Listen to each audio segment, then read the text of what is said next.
বাংলাদেশ কেন এত উত্তপ্ত, বাংলাদেশে হচ্ছেটা কি এবং বাংলাদেশে আসলে চলছে কি? বাংলাদেশ কি নেক্সট পাকিস্তান বা নেক্সট সিরিয়া বা নেক্সট আফগানিস্তান হতে যাচ্ছে? এই কথা আমার নয়, এই কথা অনেক চিন্তাবিদ এবং অনেক রাজনীতিবিদদের। তারা আসলে চিন্তা করতেছে যে বাংলাদেশের বর্তমান যে হালাত এবং বর্তমান যে পরিস্থিতি হচ্ছে, এই পরিস্থিতির জন্য দায়ী কে? দেখেন, বাংলাদেশে বর্তমান যে মৌলবাদী রাজনীতি চলতেছে এবং মৌলবাদী যে চিন্তাধারা তাদের ওখানে চলতেছে, এই চিন্তাধারা একদিন বাংলাদেশকে ধ্বংস করে ছাড়বে। ওসমান হাদিকে, দীপুচন্দ্র দাসের সঙ্গে আজকের যে পরিস্থিতি, আজকের যে হালাত, এটা কি সম্পর্ক এবং বাংলাদেশের যে হালাত বর্তমান যে পরিস্থিতি, এই পরিস্থিতির কথা বলার আগে আমরা জানতে হবে যে শহীদ ওসমান হাদি কে ছিলেন।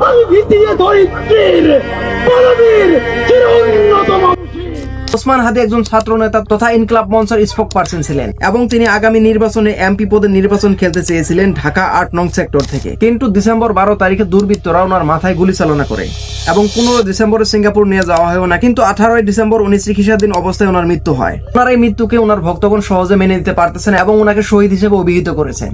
2024 সালের জুলাই মাসে বাংলাদেশে যে আন্দোলন হয়েছিল, সেই আন্দোলনে শেখ হাসিনাকে সিংহাসন থেকে নামিয়ে দেওয়া হয়েছিল, আপনাদেরকে মনে রয়েছে। সেই আন্দোলনে ওসমান হাদি একজন মুখ্য চরিত্র হিসেবে সামনে এসেছিলেন। 2024 সালে বাংলাদেশের যে ভয়াবহ পরিস্থিতি হলো, সেই পরিস্থিতি থেকে শেখ হাসিনা বাংলাদেশ থেকে পালিয়ে ইন্ডিয়াতে চলে আসলো এবং ইন্ডিয়াতে আসার পর ইন্ডিয়ান সরকার ওনাকে আশ্রয় দিয়েছিল এবং সেখান থেকে ওসমান হাদি এবং ওনার ভক্তগণ ইন্ডিয়া বিরোধী হয়ে গেলেন এবং ইন্ডিয়া বিরোধী এক ভাব তখন থেকে শুরু হয়ে গেল। এবং ওসমান হাদির ভক্তরা এই কথাও বলতেছে যে ওসমান হাদিকে যারা গুলি করেছেন সেই দুর্বৃত্তরা ইন্ডিয়াতে পালিয়ে এসেছে এবং ইন্ডিয়াতে তাদেরকে আশ্রয় দেওয়া হয়েছে এবং সরাসরি তারা ইন্ডিয়ার দিকে আঙুল তুলতেছে। এখানে আরেকটা কথা বলে রাখি, বাংলাদেশের যে বর্তমান আন্দোলন হচ্ছে, এই আন্দোলনে আসলে ভারত বিরোধী এক স্লোগানও উঠতেছে এবং তারা 7 সিস্টার্সকে আলাদা করে দিবে বলে এই স্লোগান দিচ্ছে, তাদের দাবি জানাচ্ছে, যেটা টোটালি ইললজিক্যাল। এটা কোনোদিন পসিবল না, এটা কোনোদিন সম্ভব না। বাংলাদেশের জনসাধারণ আসলে এটা মনে রাখা উচিত যে 1971 সালে এই ইন্ডিয়া, এই ভারত তাদেরকে সাহায্য করেছে এবং পাকিস্তানের হাত থেকে তাদেরকে স্বাধীন করে তাদের নিজস্ব এক পরিচয় দিয়েছিল এবং গোটা দুনিয়ার সম্মুখে তাদেরকে দাঁড়ানোর জন্য সুযোগ করে দিয়েছিল এবং প্রায় 1 কোটিরও উপরে বাংলাদেশের জনসাধারণকে এই ভারত আশ্রয় দিয়েছিল। এই কথা তারা ভুলে গিয়েছে, এই কথা তাদের মনে রাখা উচিত।